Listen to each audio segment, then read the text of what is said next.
Chapter 2. Or was I? I did a quick sniff scan to see what else was in the house. No other cats, no dogs, just humans. And where there were humans, there was bound to be food. I inched up to the front of the sofa to watch what was going on. The two soldiers moved quietly, placing their duffel bags gently on the floor and walking with silent boots around the house. It was one of those one-room houses. I'd sat in the windows of others, looking in and begging for table scraps. The house was tidy, so tidy that I could see at one glance there was not much that would interest me. There was a shelf full of books in Arabic, a bed off to one side, a little table with three chairs, and the sofa that was my hiding place. A low window had a sill that would be wide enough for me to sit on if I felt like doing that. On top of a shelf lay a violin and a bow, gathering dust without a case. My music teacher would have had a fit. He was always on us about taking proper care of our instruments. They weren't even ours. We just borrowed them from the school for the year, but he went on and on about it. There wasn't much more than in that little house. A couple of cupboards, a couple of low tables, a few cushions. Nothing matched, and the walls probably hadn't been painted since Jesus was born. The kitchen was just a kerosene stove, a small sink, and a shelf with a few dishes. I noticed an old coffee jar holding dried chickpeas. There were some little jars of spices, a box of tea, and a couple of onions that had sprouted. Not much of value to a little cat. Beams of light from the soldiers' flashlights swept like brooms into the corners and along the walls. They looked behind curtains and inside the tiny bathroom. "There's nobody here," I heard a soldier whisper. "Good. I don't want to deal with them." "They don't want to deal with you either, Private." The other soldier put his finger to his lips. He tiptoed across the rug to a pile of boxes along one wall. When he got there, he suddenly kicked out, scattering them and pointing his rifle at the debris. "Come on, hands up," he shouted. Shout whispered in Arabic. Nobody appeared. "Big man, Private Simcha. You just destroyed a kid's project." He shone his flashlight on a notepaper sign taped to the wall. "I don't read Arab," Simcha said. "Can't speak it either, except for come out, hands up." "Arabic, not Arab. It says City of Dreams." I stuck my head out from the bottom of the sofa to get a better look at what they were talking about. Against one wall, spread out and arranged in an orderly fashion, where it had been kicked apart, was a toy city built from trash. Biscuits and salt boxes had been made over into houses and shops with cut-out windows and doors. Tin cans were set on top of the boxes to look like water tanks or on rooftops. "City of junk is more like it, Aaron." Simcha kicked at the boxes again. "That's commander to you," Aaron said. "Don't trash the place. We may be stuck here for a few days." "We're supposed to be thorough. We're supposed to use our brains," said Aaron. Then he suddenly dropped to his knees and shone his flashlight under my sofa. The light was bright in my eyes. I hissed and swiped out at him, then dashed to the back of the sofa, out of reach against the wall. Aaron jumped. He cried out and dropped his flashlight. I smelled blood. "Got him," I smiled. I never knew before all this that cats can smile, but we can. Simcha clicked his rifle. He repeated his Arabic phrases. "Come out, hands up." "Relax, Aaron, it's just a cat." "A cat? The way you jumped? I thought it was a terrorist." "I didn't jump," Aaron said, which was a full-on lie because he full-on did. "This will be easier without the family here," said Simcha. "It must be kind of awkward to take over a house that people are living in." "Stop talking so much," Aaron ordered. He lowered himself to the sofa, then rose right up again, as if he remembered that I, killer cat of the Middle East, was lurking beneath, ready to strike.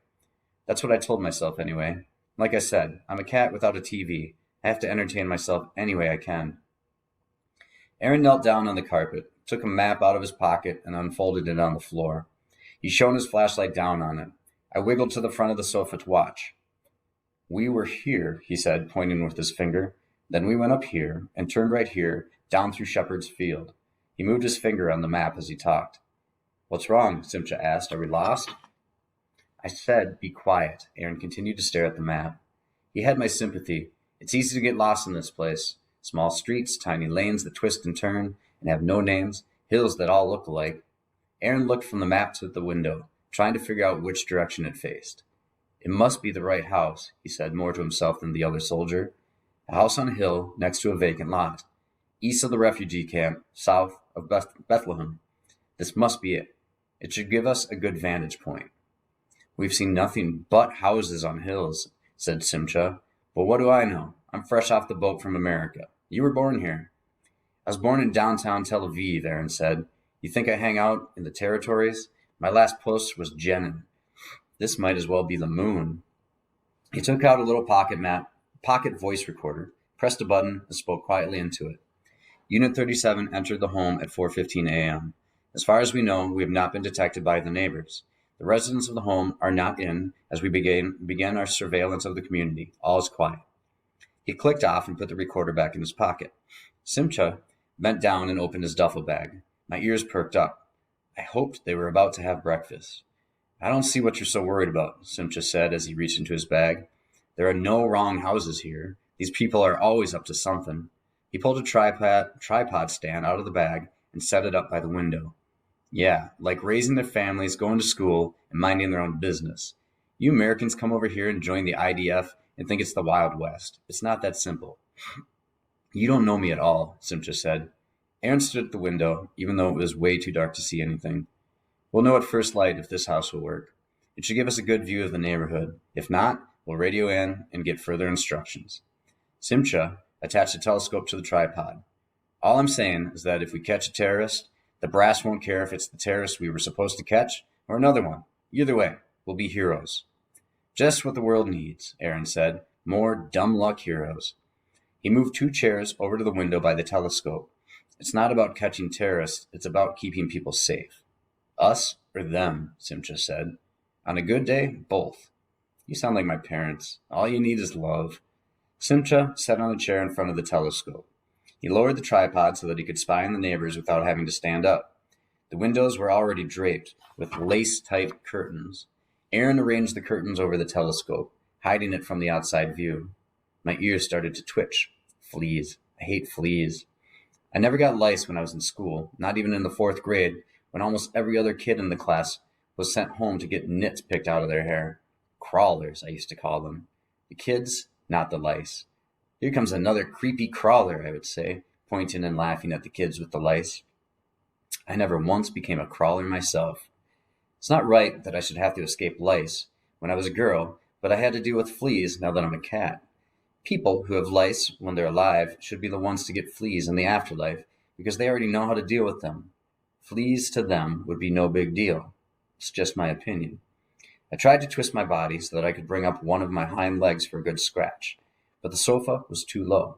There wasn't enough room. I rubbed my ears on the carpet. That helped a bit, but not much. I could feel myself sliding into one of my frustration fits. Well, who wouldn't in my situation? It was all so unfair. Bad enough to be dead at 13, but then to come back as a stray cat in this awful place, full of rocks and shooting and ridiculous heat and way too many other cats.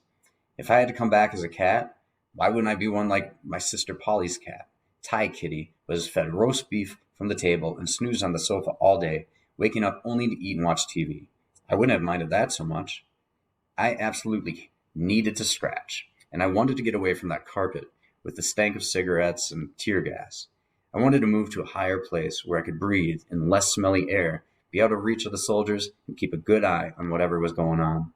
But I wanted to eat more than I wanted to scratch. If I was up high and they brought out some food, I might not get down in time to snatch it away, if they decided to eat, and if they dropped any food. I didn't know how long I'd have to wait for food, and I hate waiting. I never liked it. And there was so much waiting around when I was a girl. Waiting for the Monopoly game to end so I could escape from family game night. Waiting for my father's client to finish his will writing appointment so that I could watch TV in the study instead of in the rec room with my sister. Waiting for my mother to get off the phone and drive me to the Westgate Mall. I hated all of it. My heart would start to pound, and I'd want to wring someone's neck. It's not good for me to have to wait, I told my parents. Really, it isn't healthy. I'm not kidding. But they just went on making dinner or mowing the lawn or talking on the phone to Grandma, even though it would have taken them no time to do what I wanted. I wonder if they're sorry now. Sometimes I was able to get what I wanted by being really, really bratty about it. I'd unplug the lawnmower, or I'd stand right in front of my mother while she yacked on the phone. If I drive you this one time, will you promise to settle down and not act like this again? Of course I promised. And of course I did it again. Now I either wait or I go do something else. And nobody cares. It's terrible. Nobody ever thinks about the wants and the feelings of a stray cat. I rubbed my ears on the smelly carpet again, then closed my eyes. Cats can nap anywhere. My ears perked up at the sound of a package being opened. My nose twitched. I smelled cheese. One of the soldiers had unwrapped a hunk of cheese and was cutting it into pieces. In a flash, I was out from under the sofa. I grabbed a big piece of cheese and bounded up on top of a cupboard. Hey! I held the cheese in my teeth and raised my hind leg to my ear and gave those fleas a good hard scratch. It felt like heaven. I scratched, and then I ate. The cheese stuck in my throat a little bit, but I didn't care. Simcha, laughing, reached out to grab the rest of the cheese. I hissed and swiped at him, scratching his hand. He stopped laughing and backed off. Now both of them were scratched. I wasn't a bit sorry. When my breakfast was done, I enjoyed a long session of grooming. I've learned that grooming my fur is as soothing as brushing my hair used to be when I was a girl. I used to love brushing it and looking at the shine of it in the bathroom mirror, no matter how often it made my mom late for work. I don't think that's vanity to admire something beautiful, even if the beautiful thing was me. I had another good scratch, and then I settled down on my perch for a nap. I was feeling so good I almost decided to purr. Then my nose told me something I hadn't paid attention to before. There were 3 humans in this little house. 2 of them were the soldiers. The third was a boy, and he was hiding.